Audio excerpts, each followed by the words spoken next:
তুমি কে আমি কে, ফার্মের মুরগি, কে বলেছে শিক্ষামন্ত্রী সেই স্লোগানগুলো আমরা আসলে শুনতে পাচ্ছি। আম, এখনকার প্রজন্মকে নিয়ে আপনার অনেক আক্ষেপ আছে, কিন্তু তারপরে যখন এই ধরনের পরিস্থিতি তৈরি হয়, যেমনটি সৌরভ হাসান বলছিলেন যে এটা আসলে এখন আর শুধুমাত্র শিক্ষামন্ত্রীর সিদ্ধান্ত নেবার বিষয় নয়, এটা একটা সরকারি সিদ্ধান্ত নেবার বিষয় এবং বিশেষ গুরুত্ব দিয়ে সেটা নেওয়া। আপনি কি সেটি মনে করছেন? আমি কিন্তু আপনাকে কথাটা খুব সুস্পষ্ট, দেশ কিন্তু নাই এটা। এটা যে বাংলাদেশ আমরা চিন্তা করি, এই বাংলাদেশ নাই। এটা টোটাল কালচার। আমি পার্লামেন্টেও বলছি, খালি শিক্ষা হইলেও হবে না, এটার সাথে কালচার লাগবে, সংস্কৃতি। সংস্কৃতি যদি না হয় তাহলে শিক্ষা উপবাসে থাকবে। শিক্ষার সঙ্গে যদি সংস্কৃতির সম্মিলন না হয় তাহলে শিক্ষা উপবাসে থাকবে। পার্লামেন্টে কথাটা আমি বলছি। এবং যে জাতি সংস্কৃতিতে উন্নত না সেই জাতি সভ্য না। আমাদের সংস্কৃতি ধ্বংস করে গেছে আমাদের শাসকরা, এবং যাদেরকে আমরা মনে করতাম পৃথিবীর শ্রেষ্ঠ মানুষ, বাঙালির সন্তান, নোবেল পাইছে মুসলমানের সন্তান, বাঙালি মুসলমানের সন্তান, তারা এই দেশটাকে তাদের ডিজাইনের মতো করে এমনভাবে রাইখে হয়ে গেছে যে এটা বাংলাদেশ থাকবে কিনা। আর বাংলাদেশ থাকলে পরে আমি সবসময় কথাটা বলতেছি, বুঝবার চেষ্টা করেন, এই টোটাল ব্যাপারটাকে চেঞ্জ করতে হবে যে জায়গাতে ঘুরায় রাইখে গেছে। এখন আমার দেখতেছি আপনি যে নামগুলা বলতেছেন যে তারা আবার রাস্তায় নামছে, ওই যে লোকগুলা, ওই যে মিটিকুলাস ডিজাইনের লোকগুলা রাস্তায় নেমে আবার বক্তৃতা করতেছে, আমরা যদি মুরগি কি না হইতাম নাকি না হইতাম তাইলে আপনি শিলং থেকে আসতে পারতেন না, লন্ডন থেকে আসতে পারতেন না, শিক্ষামন্ত্রী হইতে পারতেন না। এটা যেমন ঠিক, আপনিও তো ওই যে বাপ দাদার নাম নাই, সানমরলের বিয়াই, হ্যাঁ, শানকির মধ্যে মাটির শানকিতে খাইতে পারতেন না। আপনি এখন তো আসমানে, চৌথ আসমানে উঠছেন, পার্লামেন্ট মেম্বার হইছেন। যারা গুলি খায় মরছে তাদের মা বাবার চোখের পানি তো শেষ হয়েছে না। আপনারাও তো কম পাইছেন না, যারা মিটিকুলাস ডিজাইনের সাথে তারা গিয়ে আবার বক্তৃতা করছে সেই ডিজাইনটা করতে। কিন্তু একটা কথা আপনাকে বলি, একই গেম, একই ধরনের কৌশল কিন্তু বারবার চলবে না। একই ধরনের স্লোগান কিন্তু বারবার ইম্প্যাক্ট ক্রিয়েট করবে না। ওই যে তুমি কে আমি কে, রাজাকার রাজাকার, কে বলেছে স্বৈরাচার, এইটাকে আবার অকরিয়া এটাকে কি বলে একদম নকল করিয়া আবার তুমি কে আমি কে, ফার্মের মুরগি হইতে পারে। আমার সন্তানরা কি করবে আমি জানি না, কারণ আমার সন্তানদেরকে তো আমি বড় ভালোবাসি। আমার ছেলেরা যখন বেশি করে এরাই বেশি বুঝে, আমি চুপ করে থাকি। এখনো ওর মা চুপ করে থাকে, হ্যাঁ তোমরা কিছু বুঝো না। আচ্ছা বুঝি না বাবা তোমরা, কারণ we love my children, we love my son, I love my son. আমাকে যে কথা ও বাইচে থাকো, আমি এখনো মনে করি ছেলে মেয়েরা যা করতেছে তাদের সেন্টিমেন্টটাকে আমি সম্মান জানাই। এই বলতেছি বাবারা আর একটু চিন্তা করো, সেই পথে যাইবা কিনা যে পথে তোমরা মরবা, আর আমার পায়ের তলে কোটি কোটি টাকা হবে, আমার চড়বার জন্য হেলিকপ্টার হবে, বিমান হবে, আর তোমার মা কানবে। ওই পথে বাবারা যাইবা কিনা চিন্তা করে যাও। পরীক্ষার্থীদের ক্ষোভ, শিক্ষামন্ত্রীর দুঃখ প্রকাশ, এই বিষয়টি নিয়ে আলোচনা করছি একটু। বীর মুক্তিযোদ্ধা অ্যাডভোকেট ফজলুর রহমান, সুপ্রিম কোর্টের সিনিয়র আইনজীবী, যে 12 জনের সদস্য আসলে আমরা বিএনপিতে দেখেছি, আমরা সেখানে আপনাদের মতো কাউকে দেখার প্রত্যাশাটা আসলে রেখেছিলাম। এরকম একটি গুরুত্বপূর্ণ সংবিধান সংশোধনের লক্ষ্যে যে কমিটি, সেই কমিটিতে কেন আমরা আপনাদের মতো কাউকে পেলাম না? আমি আরে কি বলেন, আমি তো সংবিধান কোনদিন পড়েই দেখিনি, খালি শুনছি 72-এর সংবিধান হয়েছে। এই যে 153টা আর্টিকেল হয়েছে 1 to লাস্ট 1, আমরা কি বুঝি না। তবে আমার কথা হলো, আমি খুব চিন্তা করলাম মনে মনে যে এই যে কমিটিটার নাম দেওয়া হলো, 12 জনের নামে দেওয়া হলো, আমার দল, আমি একমত তাদের সাথে, একদম একমত, দ্বিমত নাই। কিন্তু আমার কাছে মনে হয় যে এখানে যাদের নাম আছে কেউ মুক্তিযোদ্ধা না, কেউ ৭২-এর সময় কলেজের ছাত্র ছিল না, কেউ অনেকের জন্ম হয় নাই, কেউ যুদ্ধ করে নাই। ৭২-এর সংবিধানটা কিভাবে আছে কেউ জানে না, বুঝে না। এটার কাছে আমার কাছে মনে হয়েছে যে এটাও ভালোই হয়েছে। কেন? আমাদের না থাকাটাই ভালো, আমি বরং কবরে গেলে এটাও আরো ভালো। কারণ ৭২-এর সংবিধান এটা রাজাকারদের, আলবদরদের, স্বাধীনতা বিরোধীদের, যারা ৭২-এর সংবিধানটা পারলে পায়ে পুড়িয়া মিশে সবকিছু করছে, তারা তো এই সংবিধানের চায় না, সংশোধন চায় না। তারা এই ৭২-এর সংবিধান বাতিল চায়, এবং এইখানেই তো খেলাটা হবে আগামী দিনে। এরা তো বাতিল চায়।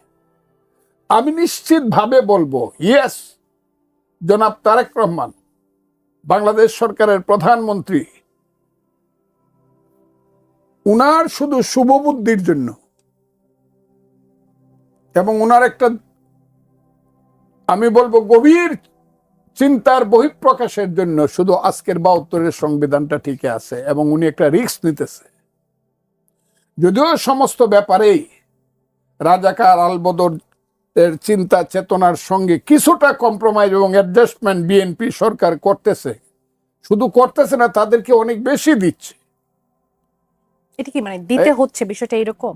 দিতে হচ্ছে কিনা জানি না, বেশি দিচ্ছে। কেন কম্প্রোমাইজ করতে হচ্ছে? হ্যাঁ, কেন কম্প্রোমাইজ করতে হচ্ছে? কম্প্রোমাইজ কেন করতেছে সেটা আমি পরে বলবো, বা নাও বলতে পারি আমি, কিন্তু করতেছে আমি দেখতেছি কম্প্রোমাইজ। এটা আমি বলছি পার্লামেন্টে যে এটা একটা ফ্রেন্ডলি ম্যাচ চলতেছে।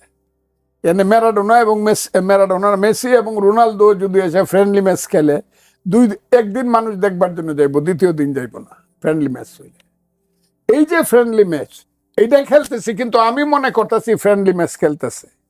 আর যার সাথে আমি ফ্রেন্ডলি ম্যাচটা খেলতেছি, he is waiting for time and he will answer in time. কিভাবে দিবে? যারা 12ই ফেব্রুয়ারি ইলেকশনের আগে দাবি করছিল আমরা 200 উপরে সিট পাবো, আমরা হব 2/3 মেজরিটি, বাপ দাদার নাম নাই, সান মরলের বিয়াই, হ্যাঁ হ্যাঁ, এই দেশে রাজাকাররা হবো 2/3 মেজরিটি, এরা দাবি করলো। আমি বললাম ওরা যদি পাস করে তাইলে আমি বিষ খাবো। আপনি বলেছিলেন, আমার শোতে বলেছিলেন। কি কথাটা সারা পৃথিবীর মানুষ জানে। এবং আমি বললাম, আমি এই কথাটা পার্লামেন্টে বলছি পরে, যে যতদিন এই বাংলায় শুধু বেলি চামিলি আর জুই ফুল ফুটে না, এদেশে রক্ত গোলাপ, রক্ত জবা ফুটে, এদেশের জঙ্গলে শুধু কোকিল ডাকে না, এদেশের জঙ্গলে রয়্যাল বেঙ্গল টাইগারও ডাকে। যতদিন রয়্যাল বেঙ্গল টাইগার থাকবে, রাজাকাররা কোনোদিন বাংলাদেশের রাষ্ট্র ক্ষমতা পাবেন। এই কথাটা আমি নিশ্চিত ভাবে বলছি, দূরদৃষ্টি দিয়ে বলছি।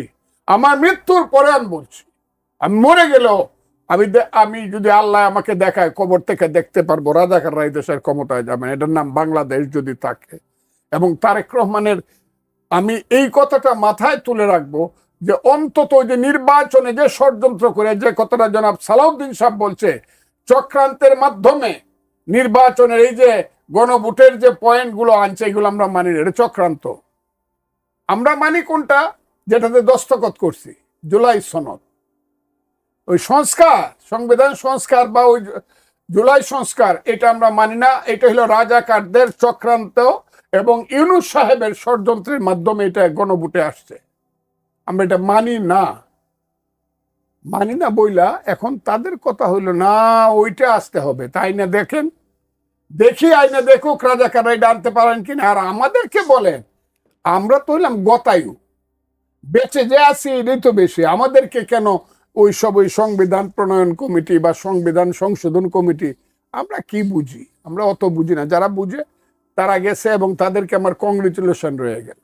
Thank you sir. তবে একটা কথা বলে দেই, বাংলাদেশের সংবিধানের যদি বেসিক কোনো পরিবর্তন যেই আনুক, যে পরিবর্তনটা মুক্তিযুদ্ধের সাথে সাংঘাতিকভাবে গরমিল হবে, সেই দিন বোধহয় আমি কিছুটা বুঝতে পারবো। দিনের অন্যান্য খবরগুলো নিয়ে আমরা আলোচনা করব। আমি এই মুহূর্তে বাংলাদেশের সংবিধান সংশোধনের লক্ষ্যে স্বরাষ্ট্রমন্ত্রী সালাউদ্দিন আহমেদকে সভাপতি করে 12 সদস্যের একটি বিশেষ কমিটি গঠন করা হচ্ছে জাতীয় সংসদে। সেখান থেকে বিরোধী দলের যারা ছিল তাদের কাছ থেকে 5 জনের নাম চাওয়া হয়েছে, কিন্তু তারা বরাবরই বলে এসেছিল যে সংখ্যাটা আসলে সমান থাকতে হবে, যে জন্য তারা ওয়াকআউট করে, তারা এর প্রতিবাদ জানায়, সংসদে অন্যরকম একটা পরিস্থিতি তৈরি হয়। আমরা একটু সেখান থেকে যদি একটু জানতে চাই, সোহরাব হাসান, একটু ছোট করে আপনার কাছে জেনে তারপর অ্যাডভোকেট ফজলুর রহমানের কাছে একটু যেতে চাই যে এই যে বিরোধী দলের দাবি তারা চেয়েছিল যে সমান সংখ্যক থাকতে হবে, বিরোধী দলে যা থাকবে সরকারও তা থাকবে, কিন্তু রাখা হয়নি। তাদের কাছ থেকে 5 জনের নাম চাওয়া হয়েছে, তারা সেটি না মেনে নিয়ে, এবং যে সংশোধন কমিটিটা তৈরি হলো এটি থেকে যে সংশোধনটা আসবে পরবর্তীতে যদি বিরোধী দল সেটি না মানে, সেটি নিয়ে যদি নতুন ইস্যু তৈরি হয়, আপনার কাছে কি মনে হয় এটি আসলে কেমন সিদ্ধান্ত হলো? না, প্রথমত হচ্ছে সংবিধান সংশোধনের জন্য যে কমিটি, বিশেষ কমিটি করা হয়েছে, এই বিশেষ কমিটির করার জন্য যে ঐকমত্য থাকা দরকার, সেই ঐকমত্য সরকারি দল ও বিরোধী দলের মধ্যে নেই। তাদের মধ্যে জুলাই সনদ, রাষ্ট্র সংস্কার বা সংবিধান সংশোধন অথবা জুলাই সনদ বাস্তবায়ন, গণভোট না জাতীয় সংসদ নির্বাচনের রায় কোনটি অগ্রাধিকার পাবে, পুরো বিষয়েই সরকারি দল ও বিরোধী দলের মুখোমুখি অবস্থানে, তাদের মধ্যে কোনো ঐকমত্য নেই। সুতরাং এখানে সদস্য কজন এটা কিন্তু গুরুত্বপূর্ণ না। আর যদি ওখানে দেখেন, যেটি আমাকে একজন বিএনপির সংসদ সদস্যই বলেছিলেন, যে 12 জনের মধ্যে বিএনপির 7 জন, তারপরে 17 সদস্যের হলে বিএনপির 7 জন বা 8 জন, আর 17 সদস্যের হলে বিএনপি কিন্তু সংখ্যাগরিষ্ঠ হয় না এককভাবে, কিন্তু তাদের মিত্র দল থেকে অন্যদের নেওয়া হয়েছে, এমনকি ইসলামী আন্দোলন থেকেও একজনকে নেওয়া হয়েছে। ইসলামী আন্দোলন অথবা অন্য একটি দল থেকে। আর সুতরাং এই যে, এবং বিরোধী দল বলছে যে তারা এই সংবিধান সংশোধনের যে উদ্যোগ এটা মানে না। তার মানে তারা চায় যে বর্তমান যে সংবিধান আছে এই সংবিধান সংস্কার করতে হবে, সংবিধানের কাঠামো তারা বদলাতে চায়। কিন্তু সরকারি দলের অবস্থান যে সরকার যাই করুন, সংবিধান এটা জাতীয় সংসদের মাধ্যমে করতে হবে, এবং সেটি একটি, আপনি যদি সংস্কারও চান সেটা সংশোধনের মাধ্যমেই। তো যে বলা হলো যে এই সংশোধনী আর থাকবে না, সেটা কিভাবে হবে? যেমন ত্রয়োদশ সংশোধনী যখন বাতিল করা হয় পঞ্চদশ সংশোধনীর মাধ্যমে, তখন বলা হলো তত্ত্বাবধায়ক ব্যবস্থা থাকবে না। এখন সেটা সংস্কার না সংশোধন, এটা তো অহেতুক বিতর্ক মনে করি। প্রথমত হচ্ছে কিছু কিছু বিষয়ে ঐকমত্যে আসতে হবে সরকারি দল বিরোধী দলকে। বিএনপি চায় তারা যেসব বিষয়ে দ্বিমত পোষণ করেছে, নোট অফ ডিসেন্ট দিয়েছে, সেটা বাদ দিয়ে জুলাই সনদ বাস্তবায়ন করতে চায়। কারণ তারা বলছে আমরা যেটা সই করেছি সেটাই করব, এবং ওই জুলাই সনদের মধ্যে এটাও আছে। আর রাজনৈতিক দলগুলো তার কর্মসূচি জনগণের কাছে নিয়ে যাবে, নির্বাচনে যদি তার পক্ষে রায় পায় সেটা পালন করতে পারবে। এখন সমস্যা হয়েছে এখানে জাতীয় ঐকমত্য কমিশনের অথবা অন্তর্বর্তী সরকারের, যেটি ফজলুভাই আরো ভালো বলতে পারবেন, এরা একটা গোঁজামিল দেওয়ার চেষ্টা করেছে। তারা বিএনপিকেও সন্তুষ্ট করতে চেয়েছে, জামাতকেও সন্তুষ্ট করতে চেয়েছেন, অন্য দলকেও সন্তুষ্ট করতে চেয়েছেন, যার ফলে এটা শুভঙ্করে ফাঁকি হয়েছে। এই সংস্কারটা হয়েছে শুভঙ্করে ফাঁকি। এখন যে প্রশ্নটি বলেছেন, এখন দুটি পথ আছে। এক হচ্ছে বিরোধী দলকে আলোচনার মাধ্যমে তাদের বুঝিয়ে এই কমিটিতে নিয়ে আসা, এই 5 জন সদস্যকে নিয়ে তারপর আলোচনা করা, কমিটির কার্যক্রম এগোনো।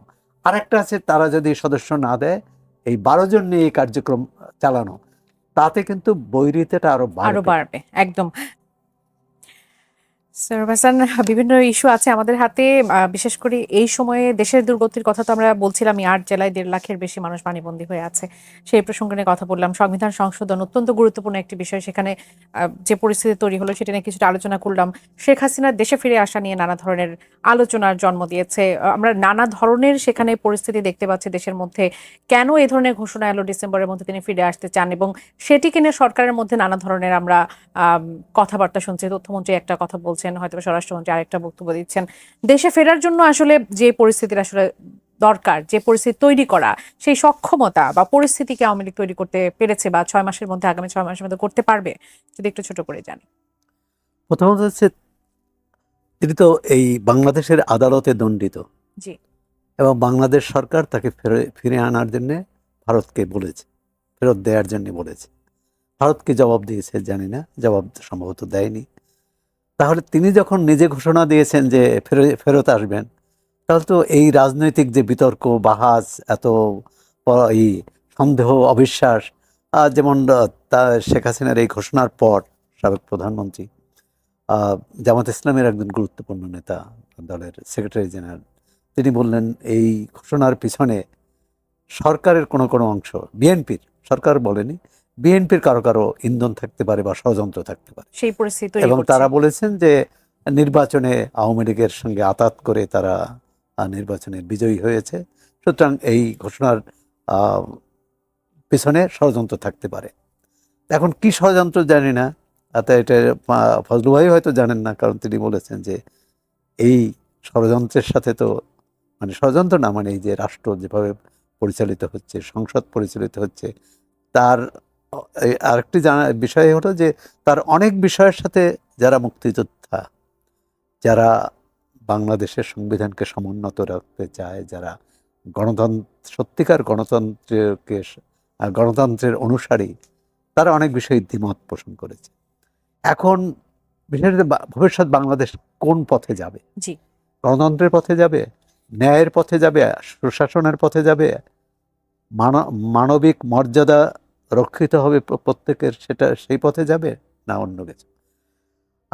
একটা হচ্ছে যে শেখ হাসিনার ঘোষণা নিয়ে কিন্তু রাজনৈতিক দলগুলোর মধ্যে, সক্রিয় রাজনৈতিক দলগুলো বা সংসদে যারা আছে, তাদের মধ্যে এক ধরনের চাপানোতর লক্ষ্য করছি।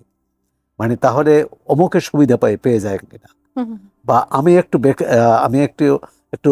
বেকায়দায় পড়ি কিনা, মানে একটা আতঙ্ক কি কাজ করছে? আতঙ্ক না, এক ধরনের অবিশ্বাস তৈরি করতে পেরেছে, অবিশ্বাস, অস্থিরতা, অস্থিরতা তৈরি করতে পেরেছে। দ্বিতীয় হচ্ছে যে শেখ হাসিনারকে তো ফেরত সরকারেরই যাওয়ার কথা। আবার দেখলাম যে চিফ প্রসিকিউটর আন্তর্জাতিক অপরাধ ট্রাইব্যুনালের, তিনি একবার বললেন যে তিনি তার আত্মসমর্পণের কোনো সুযোগ নেই, তিনি আসলে গ্রেপ্তার হবেন। এখন আসবেন কিভাবে? তিনি তো আরেকটি দেশে, আবার তিনি গেলেন কিভাবে, এই প্রশ্নটাও আসে। আর সরকারি দল, যাওয়াটা কিভাবে হয়েছে সেটি পরিষ্কার হলেই আশাটা কিভাবে হবে সেটা থেকে কোনো বার্তা পাওয়া যায়? আমি তো মনে করি যে যেভাবে গিয়েছে সেভাবেই আসা হচ্ছে উচিত। আচ্ছা, দ্বিতীয় হচ্ছে যে তার আশাটাকে প্রাসঙ্গিক করছে কারা? তিনি জুলাই অভ্যুত্থানের পর, অর্থাৎ 2024-এর 5 আগস্টের পর কিন্তু কেউ তিনি যে ফিরে আসবেন এরকম ঘোষণা দিতে পারবেন কেউ ভাবেন। তো সুতরাং ফজলু ভাই যেরকম বলছে যে বাংলাদেশ আমরা প্রত্যাশা করেছি, জুলাই অভ্যুত্থানের মধ্য দিয়ে যে আকাঙ্ক্ষা তৈরি হয়েছিল, সেই আকাঙ্ক্ষা তো পূরণ হয়নি, বরং বাংলাদেশে ডানপন্থার উত্থান হয়েছে। ডানপন্থার উত্থান হলে মানুষের স্বাভাবিকভাবে এই আন্দোলনে যারা সক্রিয় অংশ নিয়েছে, তাদের অনেকের কাছে অনেকেই কিন্তু এখন হতাশা ব্যক্ত করেছেন যে আমরা যে উদ্দেশ্য নিয়ে, যে লক্ষ্য নিয়ে এই গণ অভ্যুত্থানে অংশ নিয়েছি, সেই লক্ষ্য পূরণ হয়নি। এখন পূরণ না হওয়ার দায় অবশ্যই অন্তর্বর্তী সরকার, 1.5 বছরের দায় অন্তর্বর্তী সরকারকে নিতে হবে। আর এই সরকার তো আসলো মাত্র 5 মাস।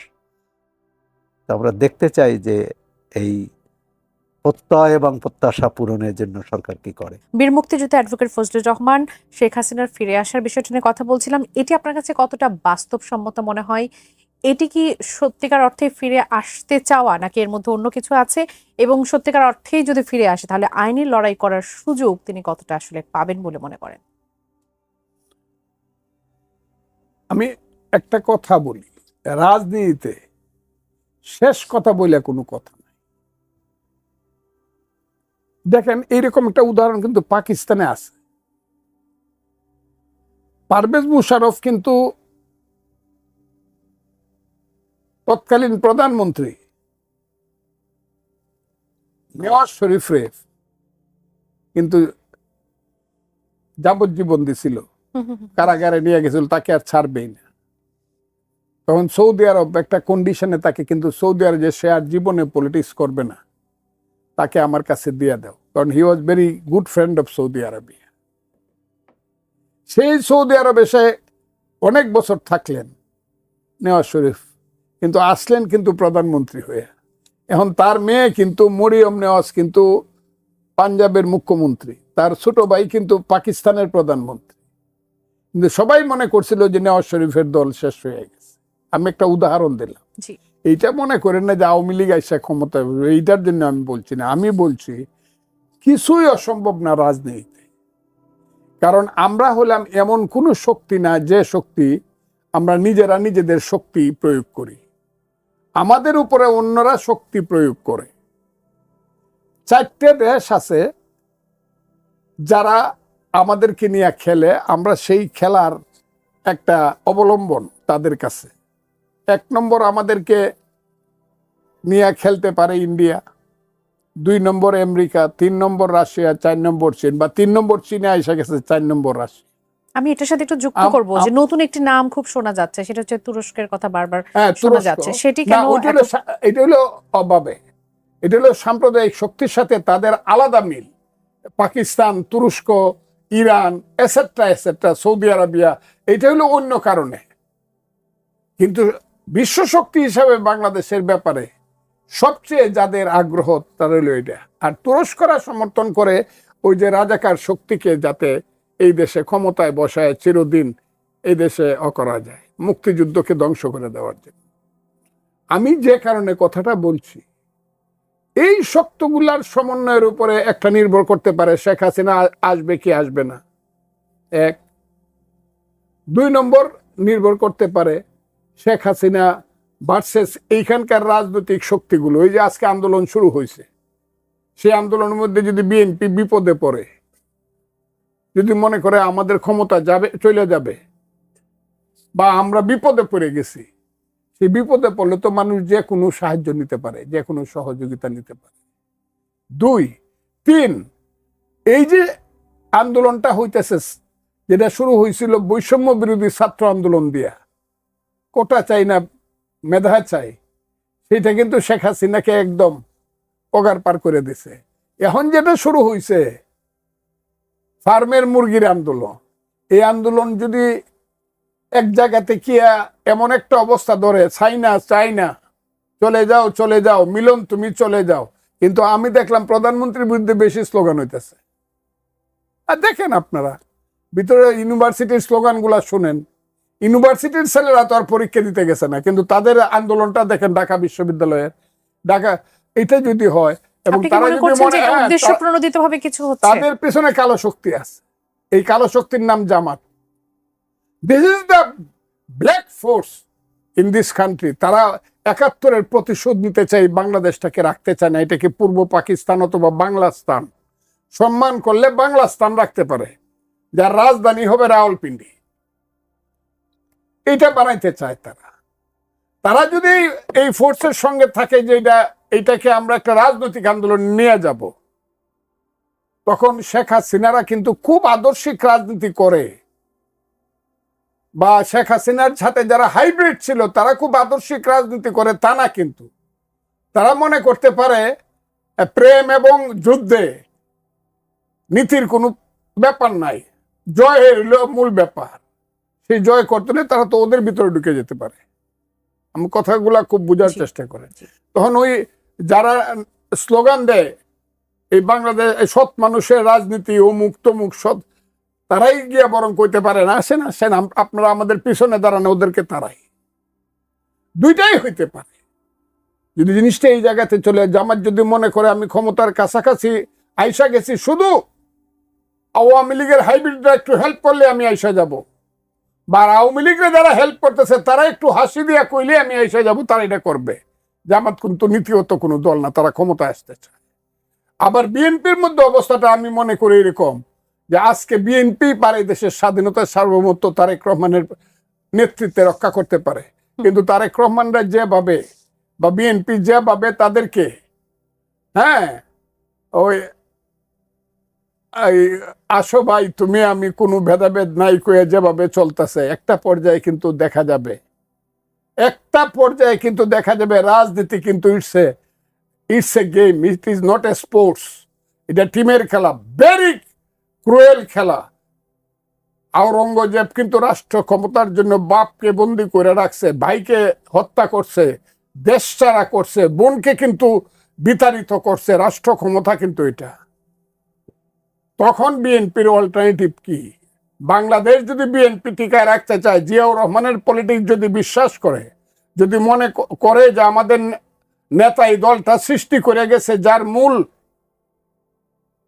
ছিল এই মুক্তিযোদ্ধা বীরুত্তম, যিনি স্বাধীনতার কালুরঘাট বেতার কেন্দ্র থেকে বলছিলেন, I major do hereby declare the independence of Bangladesh on behalf of our great beloved leader Bangabandhu Sheikh Mujibur Rahman. প্রথমে নিজের নামে, পরে বঙ্গবন্ধুর নামে। কিন্তু উনি কিন্তু মুক্তিযোদ্ধাদের মধ্যে শ্রেষ্ঠ নাম করছে, যদিও জেনারেল উসমানী ছিলেন প্রধান সেনাপতি, তার চেয়েও কিন্তু বেশি প্রিয় হয়ে গেছিলেন জিয়াউর রহমান এই ঘোষণার মাধ্যমে। বিএনপি যদি মনে করে জিয়াউর রহমানকে বাঁচায় রাখবে, তার মহান স্ত্রীকে বাঁচায় রাখবে, আপুস নেত্রী খালেদা জিয়াকে, কিন্তু তাদেরকে যেতে হবে এই পথে যে না, আর যাই হোক কাম হোয়াট মে, মুক্তিযুদ্ধ ছাড়ব না। যে কাজটা এইবার ইলেকশনে যখন বলছে যে আমরা 2/3 মেজরিটি পাবো জামাত, বাধ্য হইয়া ফজলুর রহমানদের মতো লোকেরা বক্তৃতা করছে। 1000 বছর ধরে বাঙালির মুক্তিযুদ্ধের বক্তৃতা আমি করছি, হিন্দু মুসলমান বুদ্ধ কি খ্রিস্টান ধর্মনিরপেক্ষ বাংলাদেশ, মুক্তিযুদ্ধের রক্তাক্ত বাংলাদেশ, এই কথাটা কিন্তু শেষ পর্যন্ত বিএনপিকে 15 দিন পর্যন্ত ওয়াদরে বক্তৃতা করতে হয়েছে। আমরা মুক্তিযোদ্ধার দল, আমাদেরকে ভোট দেন, ওরা রাজাকার। এই জায়গাতে আবার জন্য একটু শান্ত, একটু বুঝলে জায়গা। কিন্তু একটা জিনিস কিন্তু আইসা পড়বে এই দেশটা নিয়ে। আমি আপনাকে বললাম, বাংলাদেশকে বাঁচাইতে হবে, আর বাংলাদেশকে বাঁচানোর জন্য যে জায়গাতে দাঁড়াইতে হবে, 71 সঠিক ছিল না বেঠিক ছিল, যে যেভাবেই ভাবুক, এদের আদর্শিক দিক থেকে যেভাবে 71 মানে মুক্তিযুদ্ধ সঠিক ছিল না মুক্তিযুদ্ধ ভুল ছিল।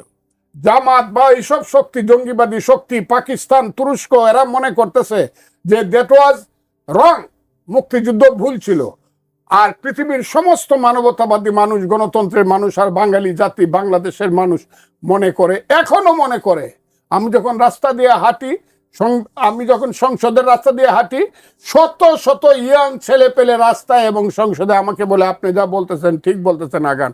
এরা কোন দল করে? আমি সব দলের মানুষ। মুক্তিযুদ্ধ তাদের কাছে সবচেয়ে প্রিয় শব্দ। কাজে আমি মনে করি এই দেশে ফাইনাল যুদ্ধটা হবে রাজনৈতিক যুদ্ধ, মুক্তিযুদ্ধ ভার্সেস অ্যান্টি মুক্তিযুদ্ধ।